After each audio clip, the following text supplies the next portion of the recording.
What is up, hotties? Welcome back to another episode of Stay Hot. I'm Blaiden Kirk, joined as always by my two favorite co-hosts of all time in Matthew Sponhour and Theo Ash. We have a great episode planned for you all today. We're going to do our mid-season awards. We already did quarter-season awards a few weeks ago.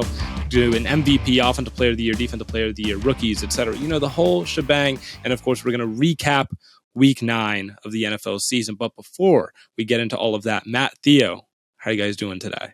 I've been better, you know. That's a tough one. I know you have. We went to the Panthers Bengals game, and as a Panthers fan, the guys didn't play well. It didn't go the way that you expect. I really can't believe how bad it was. I mean, if they wanted, it's like a college football game where it's like, yeah, if they wanted to, they could have beaten us by 70, and they just gave up. Like after half, they just stopped trying. We're just trying to get it over with, which was nice. And I was like focusing so hard. I'm like, I'm going to come back and have really good analysis on this game. No, none of that, man. Horrible. But, it was very sad. It's always very sad because it's like, there's this little kid in front of us with like, McCaffrey jersey and a Panthers helmet. Just watching the team get clobbered. And I you know what? If that was me and I was 6 years old and I watched that happen, which he's got to be like in Cincinnati, so he never gets to see the team. If that was me, I'd probably have been bawling, you know. But yeah. He didn't seem too phased. He was born into this Panthers team, yes. So he. If that was me, like today, and there was the Browns that got destroyed like that, and I was at the game, I think I would have been bawling. So. But what specifically did happen to them? Because this was one I didn't watch at all because I knew you two were there. And obviously, Mixon had the 5 touchdowns. Yeah. I know because I played against him in fantasy in one of my leagues and all of that. But Burrow also had a bunch of yards. Was it without Chase? Was it the big chunk that plays down the field, or was he playing a little bit more, getting the ball out super fast? It was a lot of just the mid stuff. I actually don't think they threw it down like. I'm sure they had some longer passes, but like just like go routes, they didn't throw them. They threw none at all. Interesting. Panthers were lining up just man on man, and it's like Horn did what he could. T. Higgins had an okay game, but like C.J. Henderson just stinks, and like there was no Dante Jackson, so like Tyler Boyd was cooking early in the game. What really killed him is like Derek Brown was not. He got sick, so. He's going to get a huge contract now because this Panthers team is usually a pretty good run defending team, and it was horrible run defense. I mean, Mixon had his best game of the season by a country mile, and then their pass rush maybe had the best game of any offense. PJ Walker. This is the PJ Walker I know. Oh, everyone got so ahead of themselves with this guy. He got benched for Baker, who came in and played okay. He did play okay. Yes. And I wore my Baker jersey because I knew that would happen. I was glad that you got to see him, Blaiden. Okay, so that was that game. I'm sorry that you guys. There were a bunch of good games today. A bunch of ones that came down to the wire, and you guys were not at that game and missed a bunch of good ones. Yeah, I had to miss Justin Fields' masterclass to watch PJ Walker shit the bed. You know what's crazy? The Panthers had 1 first down in the first half.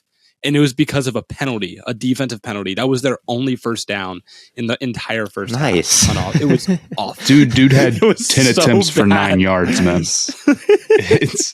And he had 2 horrifyingly bad picks where he had guys open. We saw him. It's like he just wouldn't he just throw these like, lollipops over to whoever the hell was intercepting him. I don't know. Bad team. And then Foreman like couldn't see for I don't know if he was playing bad. I don't know if he like lost his contacts or what, but he was like he just wasn't following his blocks. It was weird. Last thing I'll say, Terrence Marshall Jr. jump ball touchdown. So that was cool. But and we have him on our fantasy team. Yes, we do. This holiday season, I'll be giving thanks to our friends over at Manscaped. Everyone loves turkey and stuffing, but you'll be looking like dessert with the help of Manscaped's Performance Package 4.0. The leaders in below-the-waist grooming have blessed you with the ultimate Thanksgiving dinner topic. Tell your in-laws about your new cutting-edge ball trimmer and gift yourself or the man in your life the ultimate men's hygiene bundle. Trim your pumpkins by going to manscaped.com and use the code STAYHOT for free shipping and 20% off. Think your holiday spread is good? It's time to give thanks to Manscaped's Performance Package 4.0, or as I like to call it, the perfect package for your package. Inside, you'll find their Lawnmower 4.0 trimmer, Weed Whacker ear and nose hair trimmer, Crop Preserver ball deodorant, Crop Reviver toner, performance boxer briefs, and a travel bag to hold your goodies. Think of it as a cornucopia for your balls. Their Lawnmower 4.0 trimmer features a cutting-edge ceramic blade to reduce grooming accidents thanks to their advanced skin-safe technology. It also gives you the ability to turn that 400K LED spotlight on and off when needed for a more precise shave. Plus, it's waterproof. The Performance Package 4.0 also includes the Weed Whacker to chop off your worst weeds up top in your nose and in your ears. This nose and ear hair trimmer uses a 9,000 RPM motor-powered 360-degree rotary dual-blade system to provide proprietary skin-safe technology which helps prevent nicks, snags, and tugs in those delicate holes. And as if this all wasn't enough, it's time to do the dishes with Manscaped's shower products. Lather some of Manscaped's refined body wash on their brand new signature body buffer and give yourself the lather and rinse your body deserves. Lose the loofah and exfoliate your mates. Get 20% off and free shipping with the code STAYHOT at manscaped.com. That's 20% off with free shipping at manscaped.com with the code STAYHOT. That's all caps, one word. Be thankful this holiday season for the best gift of all from Manscaped. Your balls will thank you. So the other games that happened today, there's a bunch of narratives or plot lines from today that we've talked about a bunch. I think that Trevor Lawrence had a good game and when no one was paying attention, sadly, which I've talked about a million times. The Raiders choked another 17-0 lead. Tua had a statistical masterclass, but again, it was like, oh my God, guys wide open left and right. He played fine, but there were two plays where he could have put the game away, where he skipped it off the ground or underthrew it, which was like a little bit eyebrow raising, at least for me. But overall, played well against a bad defense, and Hill and Waddle were just dunking on everyone. We've talked about that a million times before. Justin Herbert, I thought, played about as well as he could, and had a game-winning drive against a Panthers team that was also pretty depleted, but no help from the skill position drops and drops that turned into picks and fumbles and all of that. That game was a mess. Sam Ehlinger, I was really impressed with what he did versus Washington, and then Belichick just put him in one of those like coffin cases with all the spikes on them, like Despicable Me. He put him in there and then like slammed the door. He got sacked. He put the ghosts out on the field. He put the ghosts out. It was like he was in the haunted. I went back and watched that. I went back and watched part of that game, like the condensed version on the way home, because I haven't watched what happened to my boy Ehlinger. I was so excited after I watched the Washington. I'm like, oh my, his pocket movement is good. I exaggerated in my video a little bit, but yeah, I was like, Belichick might end this, but I hope he doesn't. So I hope Ehlinger can look more like he did in the future. But the two guys that I really wanted, or not the two guys, the two teams from the early windows that I really wanted to talk about today were the Jets defense and Justin Fields. And I'll start with Justin Fields. Being a running quarterback is so helpful when you are young. And Justin Fields, as a runner, he is not twitchy. He's not Lamar Jackson. He's not someone who's going to like make a guy like miss with a moving laterally. But the guy's acceleration and like straight line speed, I wish he would have run at the combine, because he would have run a 3.37, I think. Like the play that I posted on TikTok where he had the pump fake. It was pressure from Bradley Chubb, right? The new addition. The new addition, Bradley Chubb, number 70, the tackle. He was getting bull rushed right into Fields. So Fields had to step up, hit him with the pump fake, froze the linebacker. And because that linebacker's feet were stuck in cement for a second there, Fields took off. He probably burned angles. He didn't break any tackles, but he burned angles from like 4 guys on the Dolphins defense. The athleticism needed to do that. Like it's him and Lamar. It's him and Lamar. Like, I don't even think Kyler has that kind of like straight line burning speed, I feel like. And as far as quarterbacks go, yeah, absolutely. Yeah. The only other runner that I can think of that is really that devastating at the second level is Nick Chubb. Sure. Probably just anyone who runs the ball.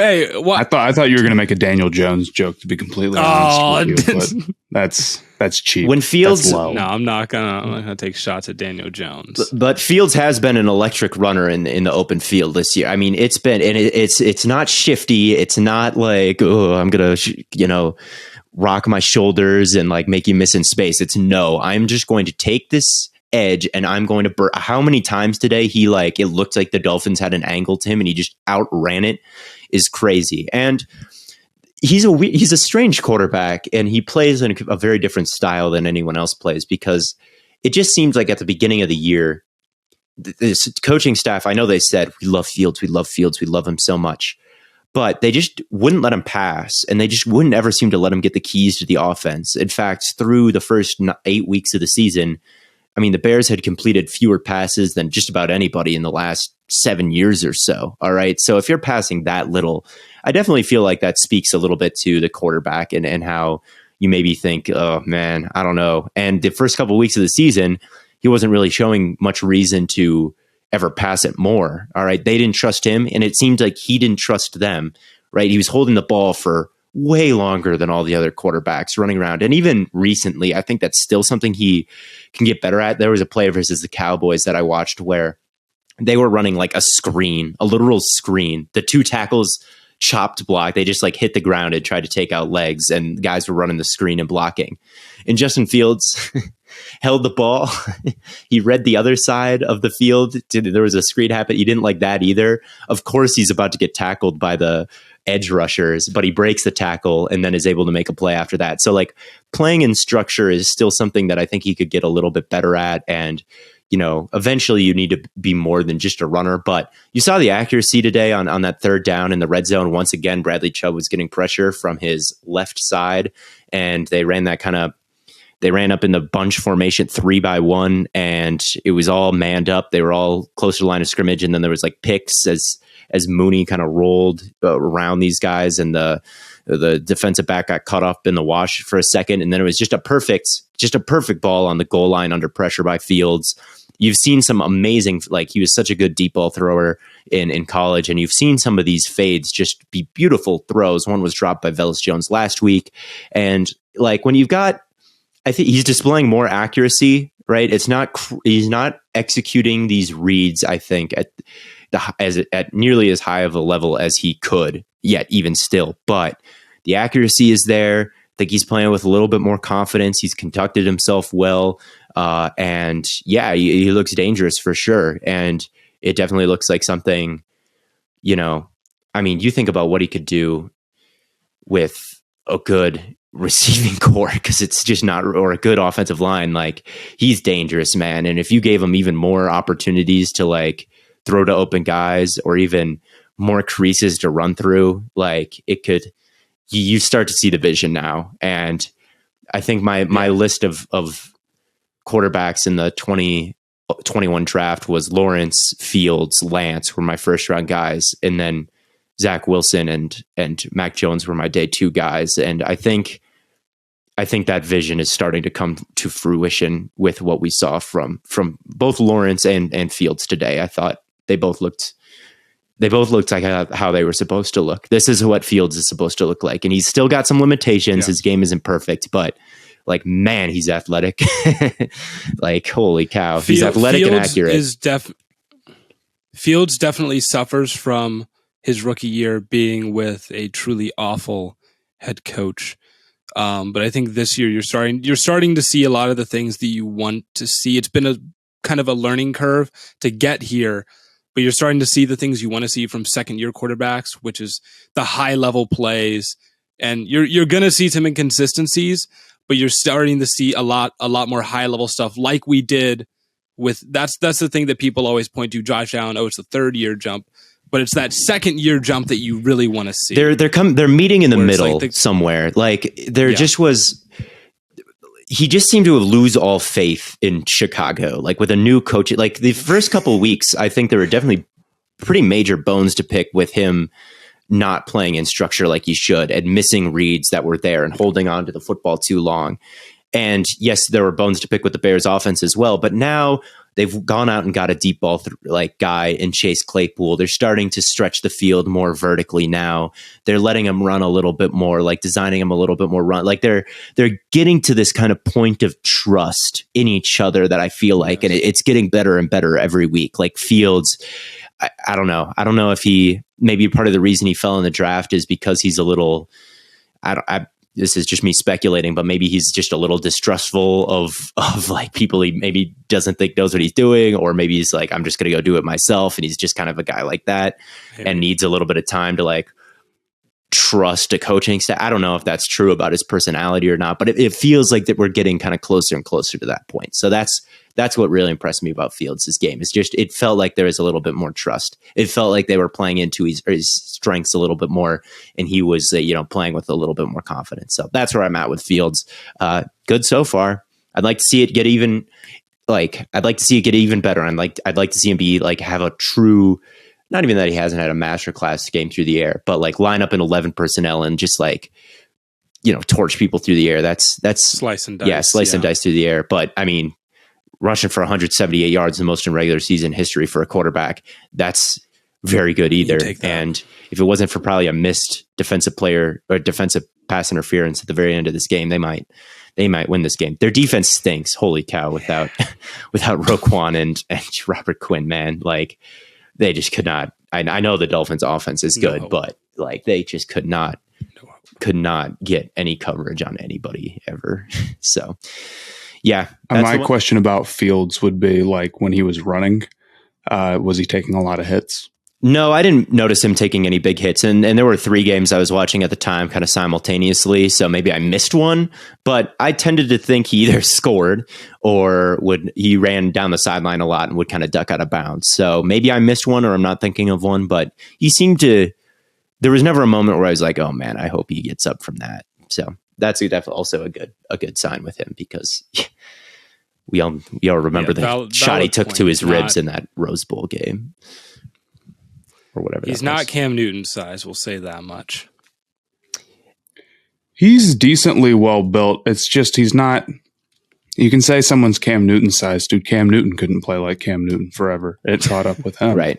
He took too many hits, and that was his big problem. It's like, he had that one, which granted it was targeting, but like he was going to get clobbered regardless. And he had that one against Michigan. And both times he came back, both times he threw a touchdown on the next play. So say what you want. Props. But that's my big concern with him, is that he just kind of runs himself into contact. But if he's not doing that, then that's a great thing. Yeah, and you could say what you want. Like, as good as a runner as Lamar is, I do kind of sometimes have my doubts that his game is going to age like super well, like some of these other guys will. His footwork is always so wonky. His passing is like, I love Lamar, but his passing can be a little scattershot sometimes. Like as he gets older, you would like, is his game going to age that well? The thing you like about Fields is hypothetically, he could be a really pure, accurate passer as well. The way he's playing right now is definitely very much built on that rushing threat right now and holding onto the ball and taking these hits. There is that meme against Washington where it's like every time the camera panned back to Fields, he would be like, and there would be like a Family Guy character and they're like broken bones pose, the one where they're just like, so, but I didn't notice him taking too many major hits, but some things could be slipping my mind. The other thing I wanted to talk about was the Jets defense. I mean, and really the trench play for the Jets, like the first half, for the most part, Buffalo got what they wanted in the first half. There was a bad pick where it looked like Josh Allen was being a little bit lazy. I think Dawson Knox is a little bit at fault because he was drifting up the field on this route, and I think Allen wanted to throw it straight. But even if you look at him, even if he held that line, it still didn't look like a great throw from Allen, and it just seemed like kind of a lazy process. He threw a bad pick, so that was bad. But after that, I mean, they had 250 yards at halftime. The Bills did. There was a lot of one high. There's a lot of man coverage from the Jets in the first half, and Diggs burnt Sauce Gardner that one time early in the game. And like overall, they were moving the ball down the field. Josh Allen had some massive runs. There was that QB power that he had that was the longest rush of his career. So the first half, like, yes, it was 14-10, but it was like, oh, there was that dumb pick. The Bills will be able to pull away in the second half here. But in the second half, The Jets opened the second half. They got the ball and they went on like a 10-minute drive. The Bills did not get the ball in the second half until about like 6 minutes left in the third quarter, right? And then from there, they came out in more too high. They were playing more too high zone, and they had Allen hold the ball in the first play. Quinnen Williams was able to like just totally dog walk the center and get a sack. And then I have no idea what Josh Allen was seeing on that second pick. He just threw it directly to Sauce Gardner playing like the flat in a cover 2. I think it was, I truly have no idea what he was doing. So they just didn't get the ball much in the second quarter. The pass rush was able to get home with 4. And we remember the Bills. The Bills' offensive line is not. The Bills are maybe a little bit weak. I think Bills versus Eagles maybe isn't as sure of. I'm not saying that there's a team in the AFC certainly better than the Bills, but they twice in a row, their defensive line has gotten ran on. All right. The Packers ran all over them in the last game. They couldn't get anything going through the air, but they allowed a lot of rushing yards. And today it was the same deal. Their defensive line, especially their front seven without Matt Milano, looked a little rough today. And we remember they got upset by the Jaguars last year. That happened because they just could not block. They could not block. They didn't have the interior of the offensive line. There was tons of pressure, and they didn't really add much. It's not one of these elite offensive lines, and the Jets took advantage today. Carl Lawson had a strip sack. Quinnen Williams had a sack. I think Josh Allen was sacked like 5 times overall. He was stripped, constantly putting him behind the sticks in the second. 5 times? I think he got sacked 5 times. Yeah, they were constantly behind schedule.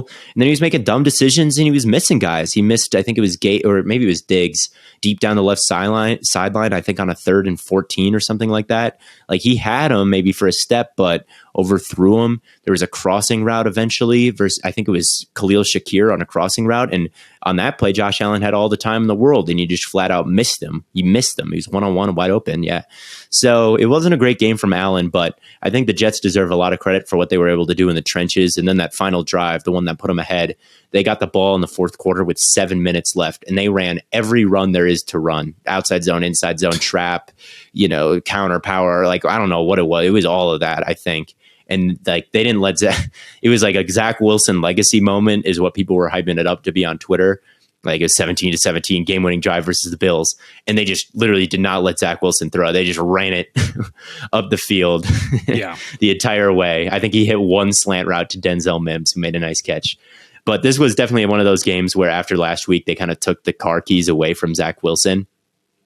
They were like, no, you cannot.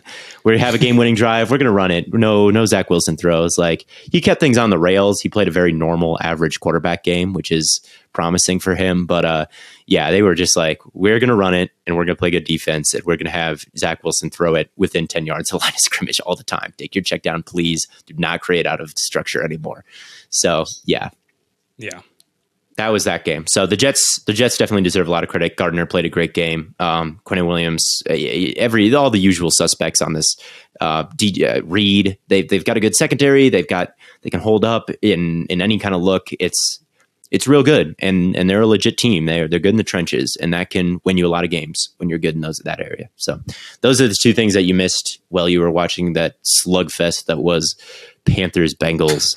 And I think those are the 2 things that deserve some attention. So with that, I'll really heartbreaking. The Bills are kind of an interesting team, and I don't know. This is kind of runs back to like they're not. They could use Odell. The Eagles just do everything. They could use Odell Beckham. They could. No more. That's where he's going to go. Yep. Isaiah McKenzie and Khalil Shakir and Jamison Crowder, like. Once you double Diggs, you don't like Gabe Davis is a fine number 2 and all that, but they could use some more depth in the wide receiving core. I think like it's not just they could legitimately use him. The year they first got Diggs, I think was probably their best group of receivers because I mean they had Diggs and they still have Knox, but it was like Diggs, Knox. They had was it Emmanuel Sanders that they had on that team? Nope, I don't think so. Who am I thinking of? I know they had Cole Beasley was a great Bills slot was piece for Cole them. Beasley had a fantastic year in the slot. That's who you're thinking about. And they still had Gabe Cole Davis. Beasley was great in the slot. Who was very efficient. They did still have Gabe Davis? Okay. Yes. I thought they had someone else, but I feel like the guy that they're missing is that true slot.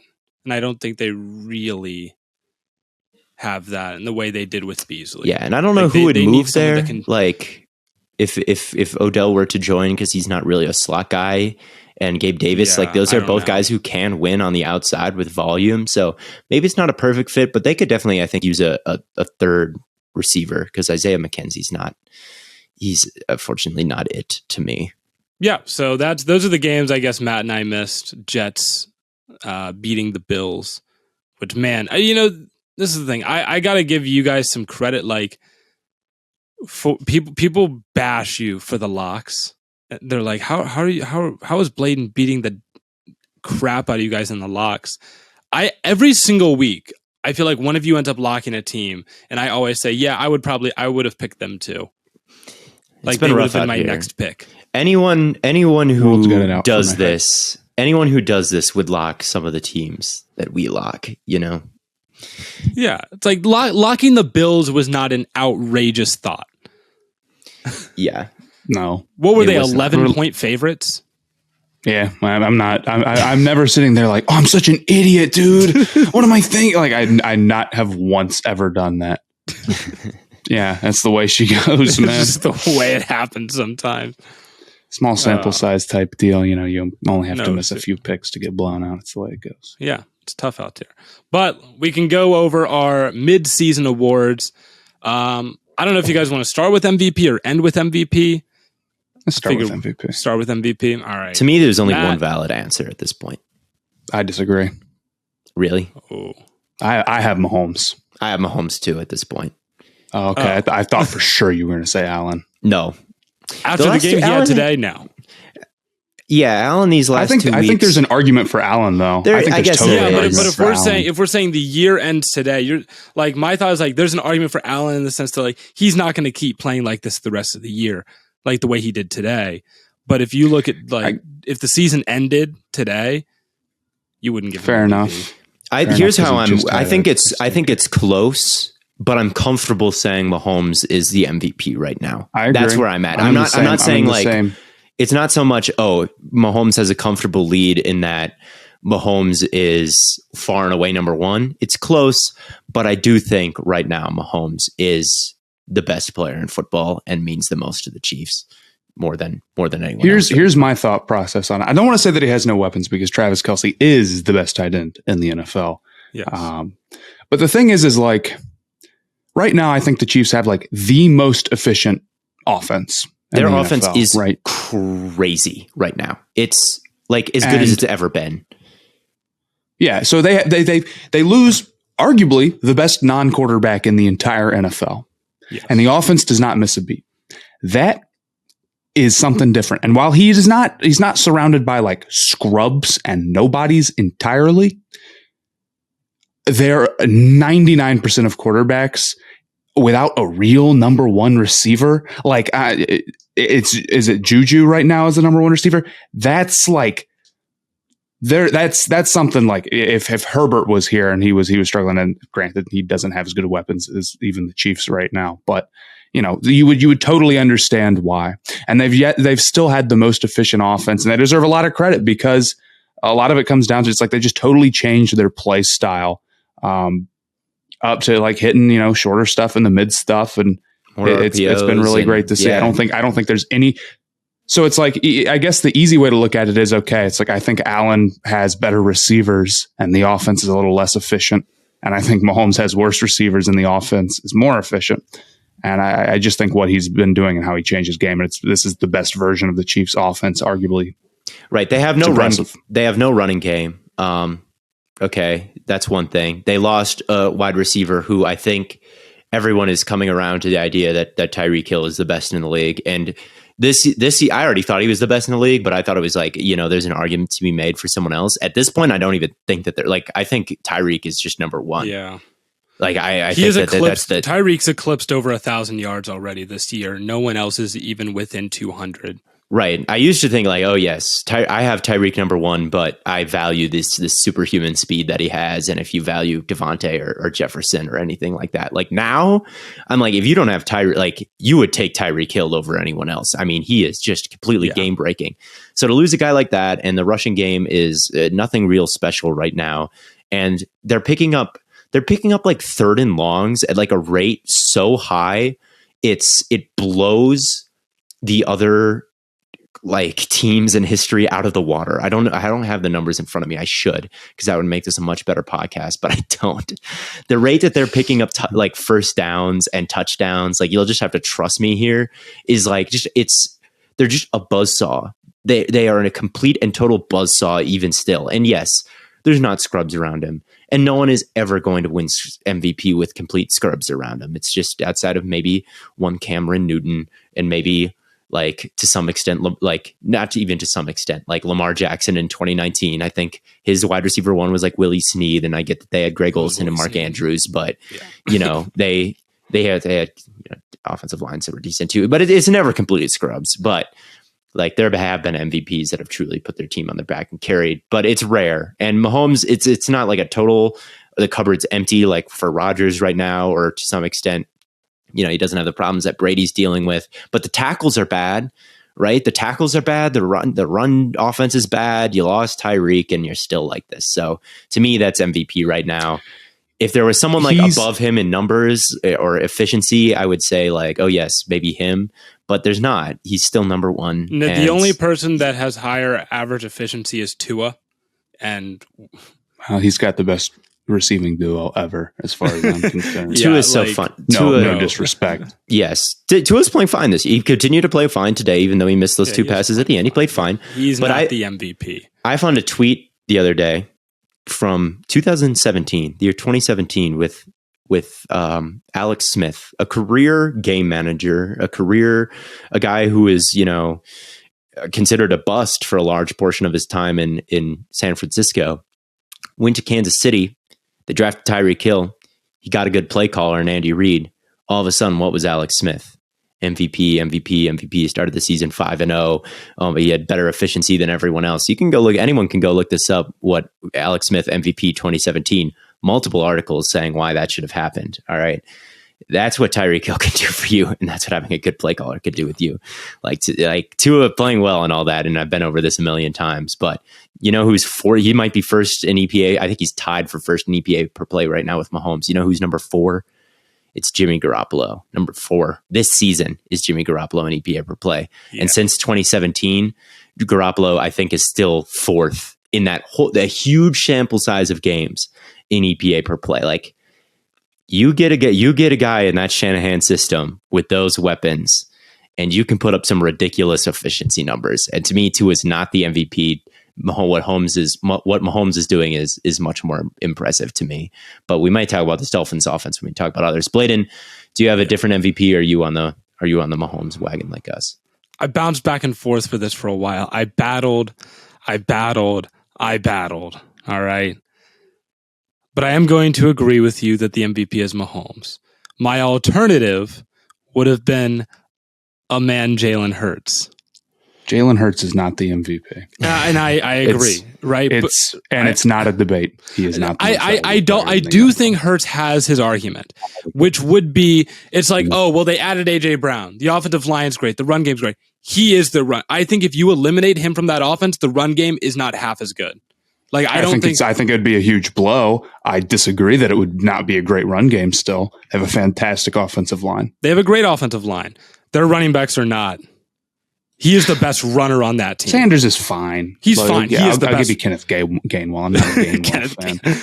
But Hurts is like, I think pretty easily the best runner on that team. Hurts is having a very good year, but like he is just like, he does not.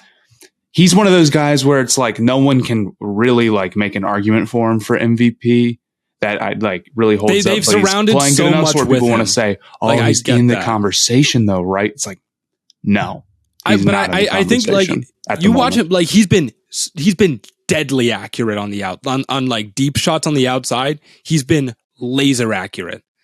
right? It's not like, right, the Tua throw, right? We can watch Tua and be like, yeah, there's the underthrows there. We can see moments where Tyreek like makes that play or Waddle makes that play. I agree that doesn't really happen with Jalen Hurts than Tua.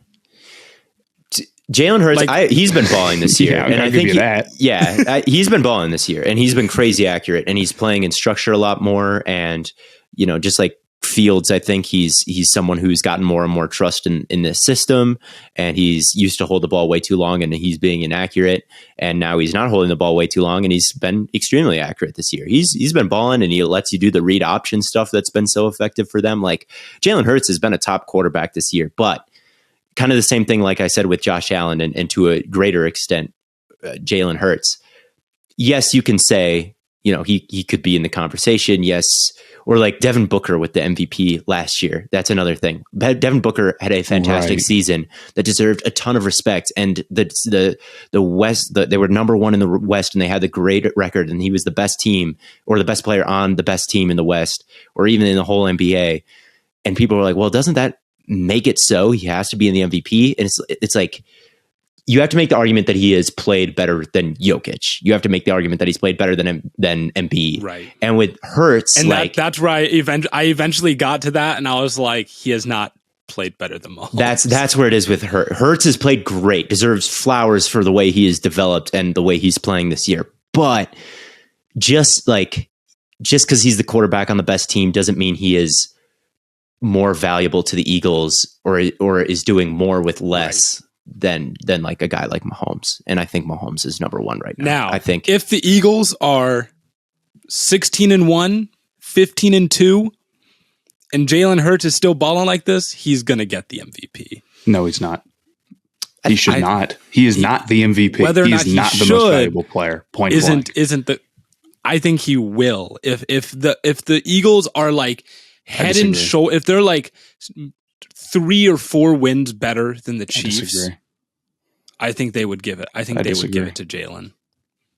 That would be a very undeserved MVP then, as far as how either that, or maybe they just give Sirianni Coach of the Year. That might be. That's what they would, and the Eagles just have a great roster. They're just a very stacked team that's really great at a lot of things, and that's okay. And Jalen Hurts is playing very well. He's not the MVP. He is not more valuable than Patrick Mahomes right now. I don't think there's a case for it, other than team record. But Mahomes would be undefeated on the Eagles. That's true. That's probably true. If you watch football, you need Fubo TV. Fubo TV gives you complete coverage of college and pro football with NFL Red Zone, plus games in 4K and no extra charge. Over 100 channels of live sports and entertainment for a fraction of the price of cable. Watch on all your devices and never miss a game or an episode of your favorite TV shows with the included cloud-based DVR. Plus, there's no contract, no commitment, and you can cancel at any time. Right now, you can try Fubo TV free for 7 days and get 15% off your first month. Just go to FuboTV.com/stayhot. That's FUBOTV.com/stayhot. So that's MVP. We're all in agreement on Patrick Mahomes. I guarantee we will not all be in agreement on Offensive Player of the Year. I know exactly who you're both going to pick. Because he's a better I know exactly who you're both going to pick, and I'm going to pick the guy that I have to pick. You don't have to pick him. I do have to. You don't. I am like held at gunpoint. I'm held at gunpoint, obligated. By bias. You're held at gunpoint by bias. There's a big cloud, an invisible devil. Like on your shoulder I understand that Tyreek Hill is on pace for 2,040 yards this year. I understand that. Or actually, he's on. You can't even keep a straight face going through his resume right now. Is Nick Chubb on pace for 2,048 yards? Nope. Nick Chubb has less yards, and therefore, but he has 10 touchdowns. Okay, you're making a strong case. You're making a strong case. You agree. Okay. So you agree that this isn't even something you can. Tyreek Hill is the best offensive player in football. I agree on that. Okay. Perfect. I do think Nick Chubb is having an exemplary season. But is he having a better season? But it has to be the best. Is it better? Offensive Player of the Year level is not Offensive Player of the Year. You have to actually be the best. It's the same thing with MVP. Okay. In the conversation is only if there's an argument for being Tyreek Hill one. having the best offensive season? Of any non-quarterback, yes. I don't. 3 touchdowns on the year? You yourself know that is a I know that Tyreek Hill argument. is the best offensive player. I know that Tyreek Hill is the best offensive player. Having only 3 touchdowns on the year I don't care. If Cooper Kupp last year had his amazing season, but instead of having whatever was 18 or 19 touchdowns, he had 5, he's not winning offensive player of the year. I promise you. He is. No, it would go to Jonathan Taylor, who led the league in rushing. Like, obvious. Like, I think that's obvious. Nick Chubb is also not quite having the season that Jonathan Taylor had last season.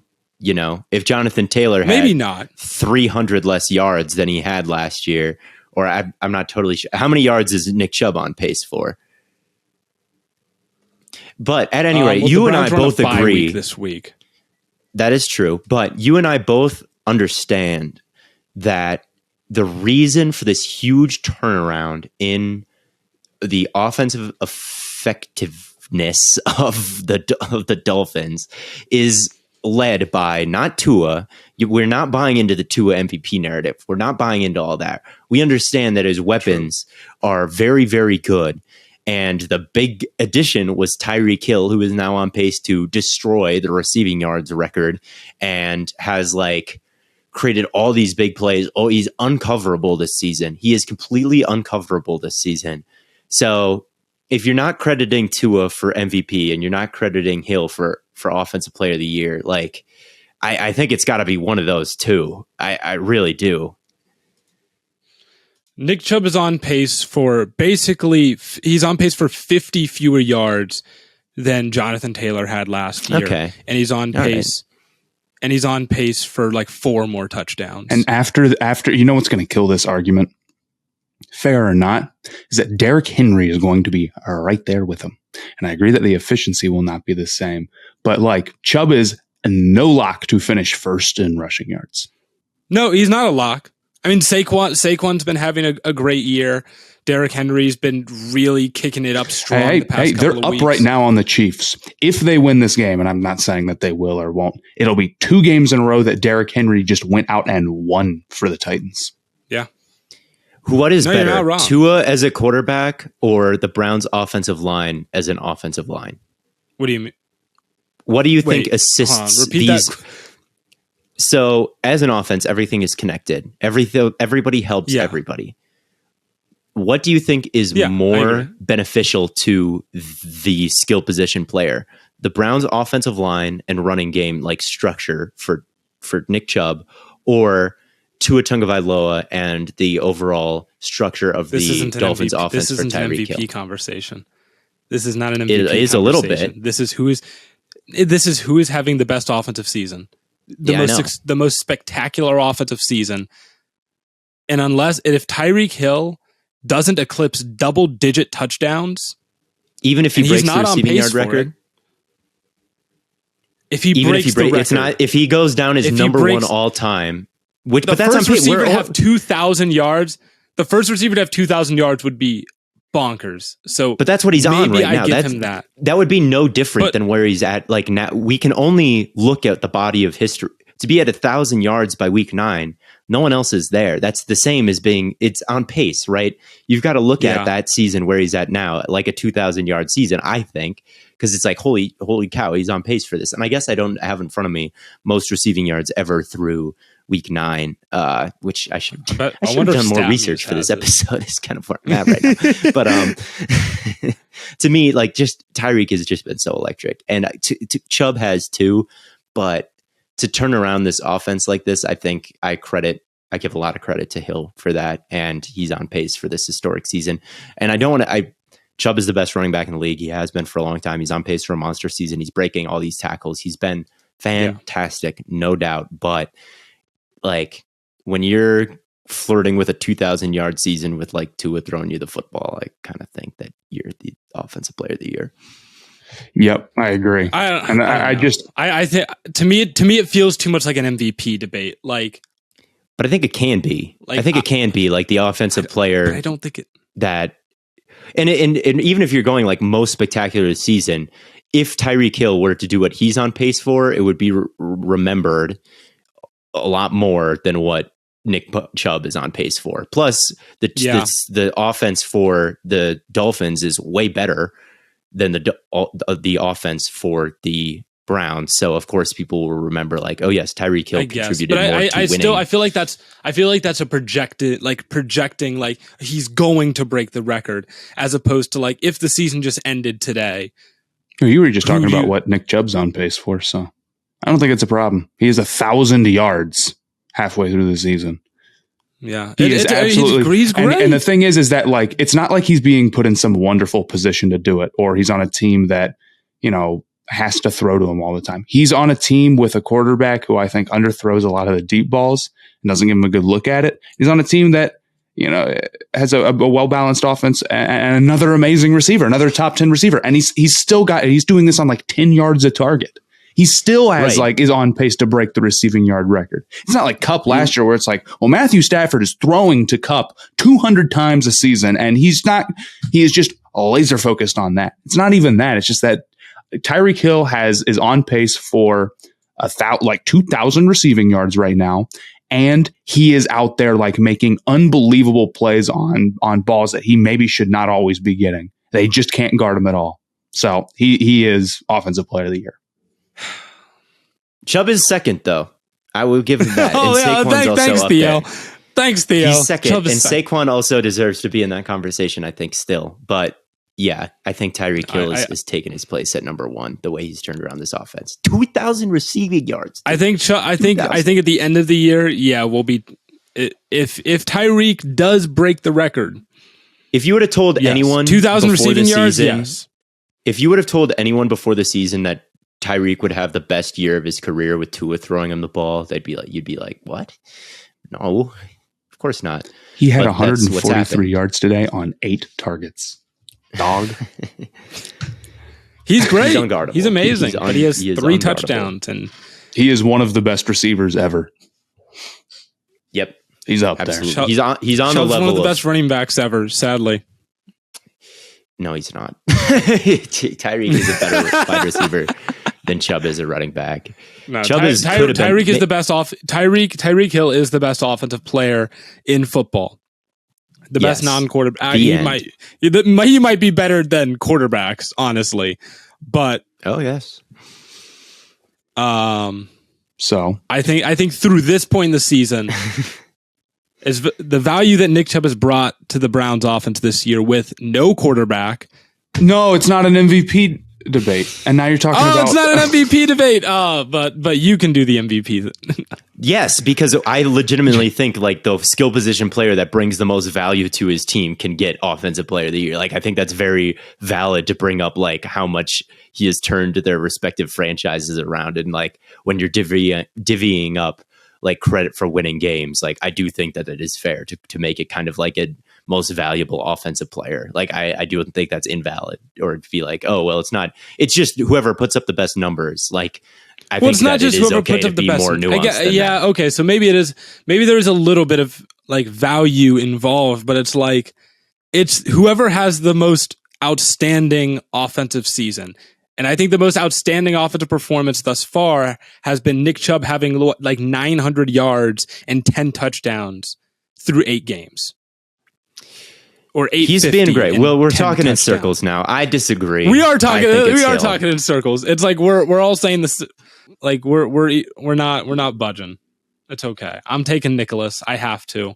I'm compelled. But defensive player of the year.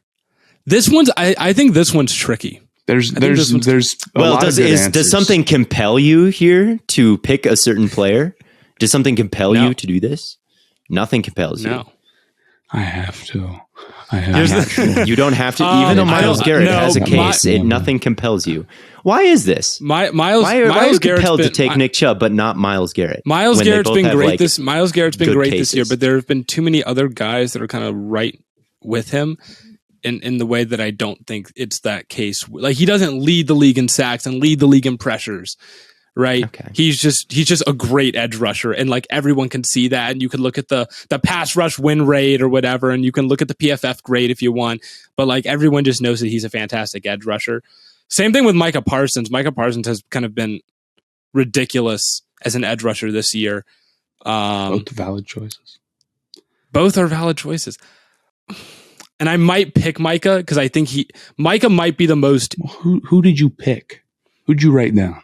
Who did I write? I wrote down Matthew Judon. He leads the league with 11.5 sacks right now. And it's like the only reason I don't love the idea of Judon is because he's not an imposing defender. When I watch him play, I'm like, this guy doesn't just blow up blocks the way that Parsons does. A great year. He's having a great year, though. He is having a great year. My one concern is I feel like he's a product of a great scheme. That's the one thing that I do worry about. Like he is a very good player and a very good scheme. I agree. Yes. He's not as single. It's like his just dominance is what is landed. Right. Like he doesn't pop off the screen the way that Garrett and Parsons do. So that's the only thing that has me hesitant. But dog, he had 3 sacks today. He came into today leading the league in sacks and pressures. What is he supposed to do? Like I can't just be like, "Whoa, you don't pop off the screen, so you're not defensive player of the year." Like he's been great, and I have to give him the credit for it. So I'm going to. Fair enough. Okay. I actually don't think it's a horrible take. I think of him and Zadarius Smith on kind of a similar tier where they're both just having complete monster years that aren't maybe talked about because they don't have the high level star power or they don't quite have the highlight plays that pop quite like Myles Garrett do, but they demand a lot of respect that sometimes they get overshadowed. This is a tough one. This one is a very tough one. It is tough. I went with a little bit more of an outside pick. What did you go with? Best player, best defense. I went with Jeffrey Simmons as defensive player. That is a wonderful take. He's a monster. He probably faces more double teams than any player in the NFL. I really did not look up this stat. It's got to be up there. He has one of, as far as interior defensive linemen go, still he has, I think, a top 3 pass rush win rate. He's got a top 3, run stuff win rate, whatever the name of that one is.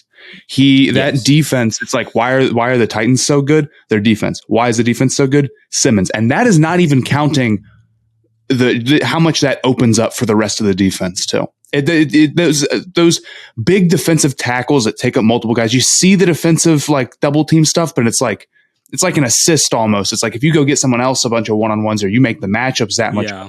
He is a guy where it's like he is a superpower and you have to game plan around him. It's not just having a great year. He's just an unbelievable player and he's having the year on top of that. And he's on the best defense and they're beating the Chiefs right now. What's the score? Jeffrey Simmons is a complete monster, and I love the pick. I don't think he's at the top of the league in double team rate because they do give him a lot of 3-tech reps. They usually 3-techs usually draw more double teams than nose tackles do. And Tier Tart, I think Tier, however you pronounce his first name, is the nose tackle there. So Tier Tart is a very good nose tackle. So I do think that Jeffrey Simmons does get some one-on-ones, but I mean, the guy doesn't have that much help around him in the front 7. Like, when you look at the Titans, they have the best run defense in the league. And I just watched a ton of Titans tape. And he pops over and over and over and over and over again. Their edges, Danico Autry playing out of position from defensive tackle to outside linebacker, and Bud Dupree, they don't really move me, and they're vulnerable to getting like run around the edge. David Long Jr. is pretty good. He's a good linebacker. He's a really comes downhill fast. He can fight through contact. He's a good tackler. Sometimes he'll bite on play action a little bit too hard. But usually I think he's playing at a high level this season. And Tier Tart, down the middle, they're very good. But Zach Cunningham and their 2 edges are not these crazy players. And he just every week it's something different with him, man. He'll just throw guys. I've seen him. He's got to be the lead. They don't keep this as a sack. He's the league leader in using an offensive lineman to tackle the running back. He's done it like multiple times this season where he just takes the guy in front of him and just like drives him like a blocking sled into the running back, into the backfield. He is a complete monster. The Titans would to me not function without him. So I actually do not hate that take. To me, I think I'm going to go with Micah Parsons, though. I don't know if Matt, if you have any elaboration on that. Anytime anyone brings up Jeffrey Simmons, I love talking about Jeffrey Simmons. I love that guy. So yeah, he's great. I mean, he should have single-handedly beaten the Bengals in the playoffs. He also plays a lot of snaps. That's something with him. And I struggle with the Quinnen Williams thing, because Quinnen Williams is outproducing, I think, Simmons in a lot of ways and in a lot of different statistics. But Simmons is on the field a substantial amount more, and they just do not like really take him off the field much at all. And you could, on one hand, and I think these are both valid things to say, on one hand, you could say, well, like Williams is doing all this on less snaps. That's very important. But you could also say, like, Williams and his defensive coordinators have said this, and it has remained true through two regimes. They say he gets winded easily, and so you have to keep him on kind of more of a pitch count.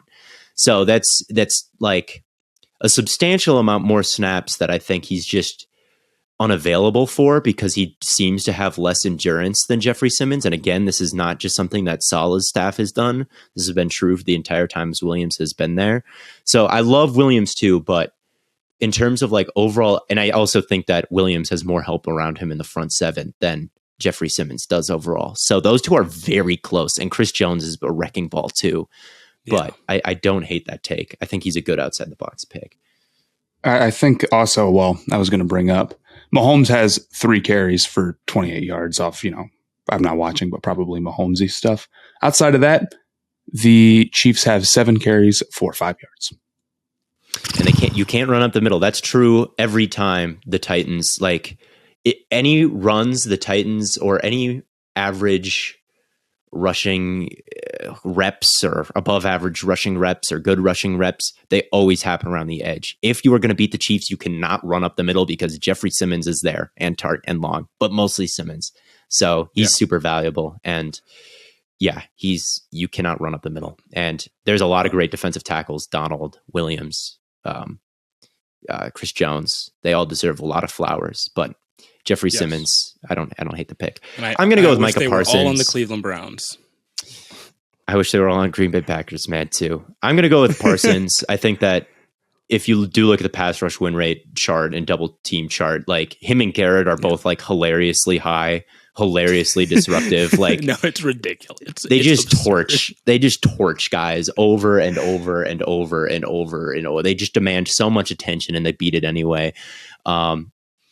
For him to come into the league at outside linebacker and like have this much juice off the edge, we'll see where it's at towards the end. But I believe he's number 1 in the league in pressures.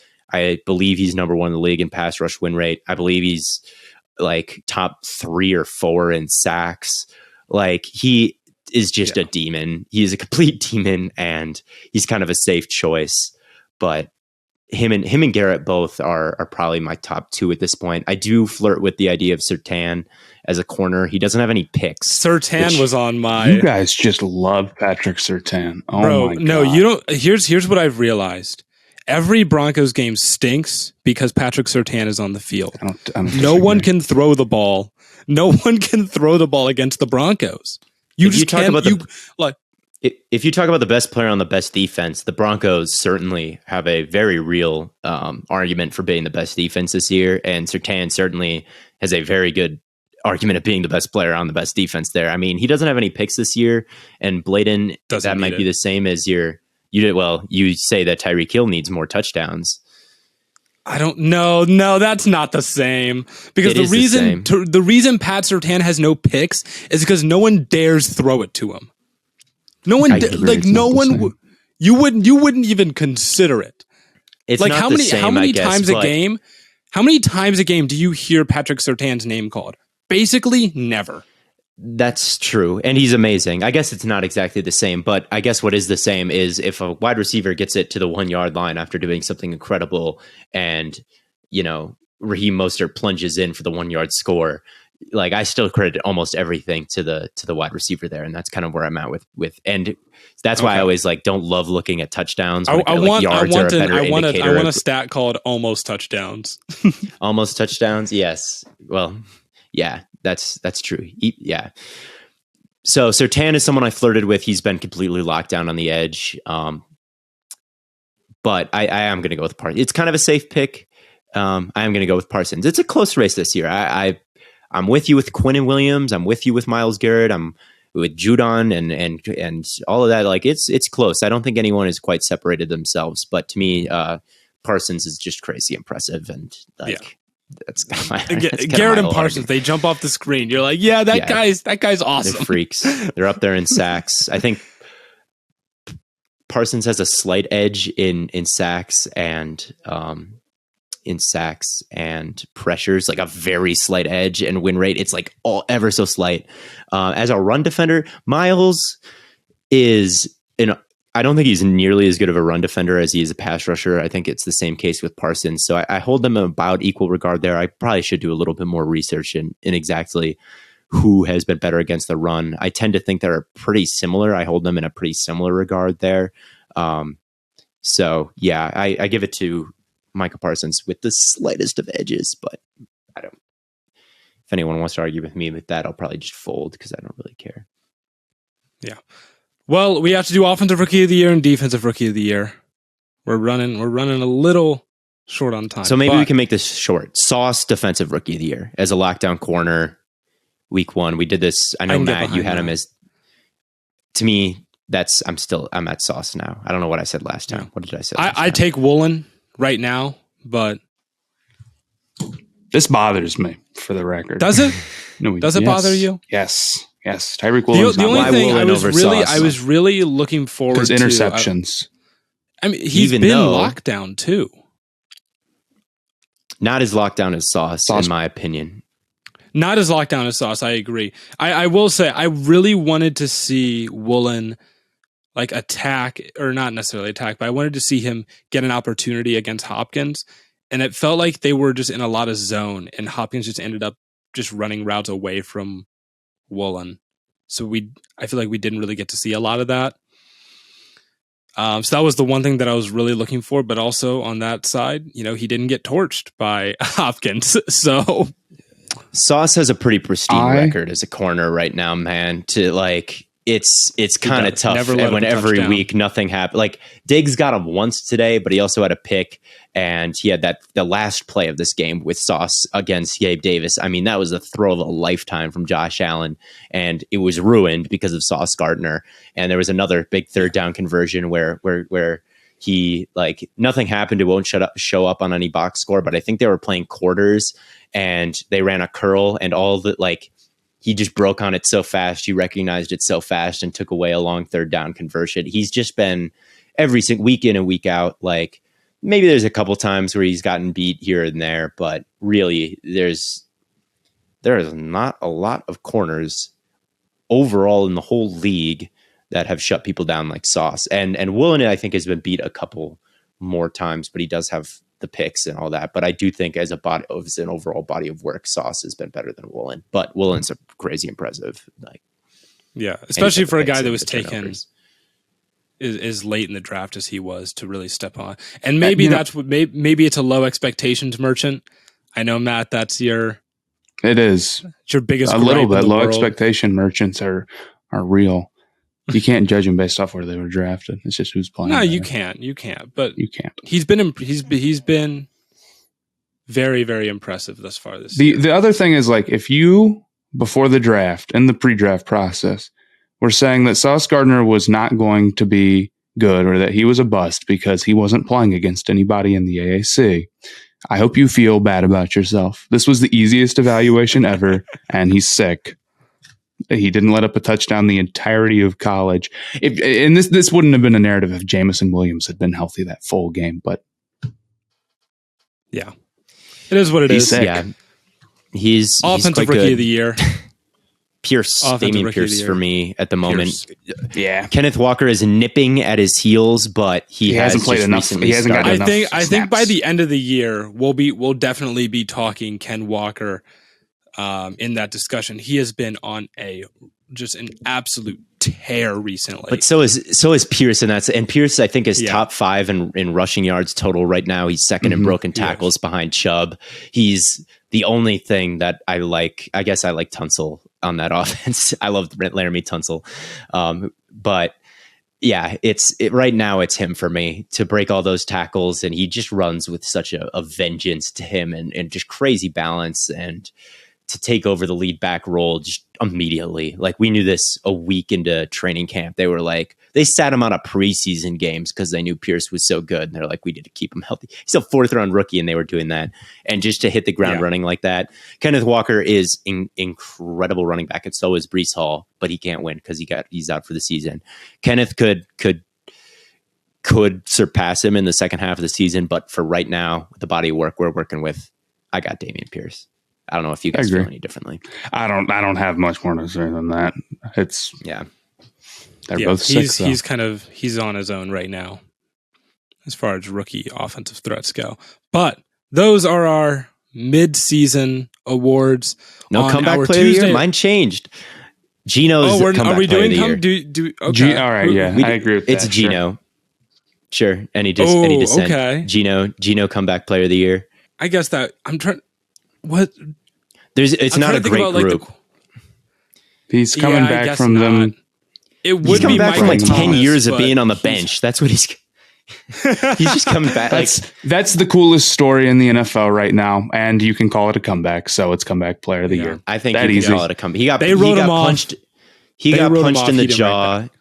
He got punched in the jaw like 7 years ago now. Lost his job, bounced around the league, and everyone wrote him off, like you're saying, and I think that counts as a comeback. Saquon also a little bit was banged up last year and injured, and was a down season, and everybody was kind of writing him off too, and he's having a fantastic year. But I think if we're going to make comeback player of the year about the story and about the drama and about all of that, I think that Gino's a fantastic one right now, and it's been waiting for his chance for a long, long time. So I've got him. I like that. I like that a lot. It would be Michael Thomas, but he's hurt again. Maybe next year, man. Maybe next year. Surely it'll be nothing's worse than seeing one of your favorite players enter that stage of injury proneness where people hate him for it. He doesn't want to play. What the hell are you talking about? This is something that is like essentially like, how rare is that, where players just like fake going on IR because they don't really care once they get it? Like, what are you talking about? I hope he turns it around. It's so sad because he got, like, as I don't hate the Saints or like the Saints or care about the Saints, but I mean, he was on pace for a crazy career. The first 4 years of his career, like, no one puts up those kinds of numbers the first 4 years of their career. Yeah. And then he was gotten slandered. Slant boy, slant boy, slant boy. No one considered that maybe it was because Drew Brees had no arm strength at that point.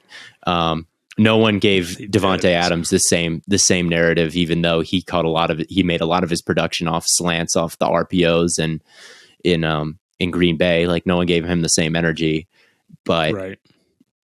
And then I was like, then Michael Thomas got all that slander, and I was hyping him up, like, you guys need to stop doing this. You are witnessing such an amazing career, and you guys are just missing it because you're just slandering him for something stupid. And then he gets hurt.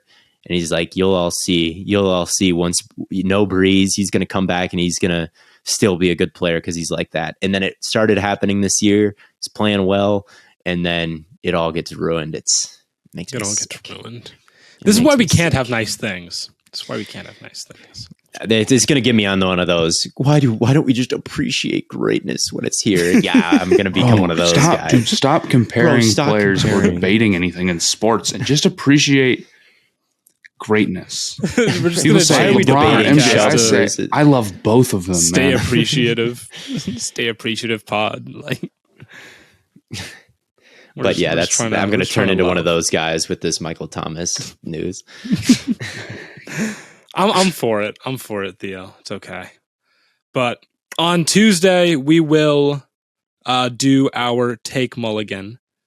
So we're basically what we're going to do is we're going to go back, and if we have anything that we have to apologize for, or if we have anything that we seriously can victory lap, then we'll do that on our Tuesday live, as well as recapping the Sunday night and Monday night games. But unless you guys have anything else, I think that pretty much wraps things up. Thank you all so much for tuning in. Tons of great content coming away on all platforms. Hope you enjoyed another beautiful Sunday of amazing football. And as always, from Corn Boy, Bird Boy, and Lemon Boy, the Stay Hot crew, we will catch you all on the flippity flop.